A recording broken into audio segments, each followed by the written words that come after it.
So on the way to San Juan de Dios Hospital, no, to get my medical records, nandito na kami sa Coastal, no? So mga ilang sandali na lang siguro nasa San Juan de Dios na kami and Manila Doctors. So on our way to meet my father as well. So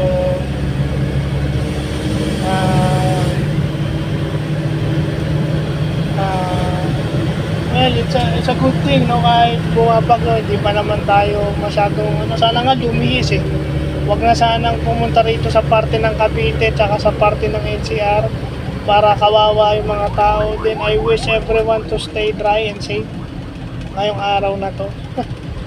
So maraming salamat po kay EXO, kay Kuya Dindo na naistorbo namin. Pasensya na po kasi kailangan lang talaga para maging specific yung pagbibigay ng medical certificate sa akin.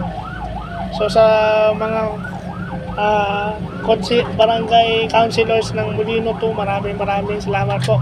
Kay Consi Dani, maraming salamat po. Kay Cap Mike at saka kay Sec Genesis at saka kay XO Mylon Calion. Nandito na kami sa Coastal. So yun lang po.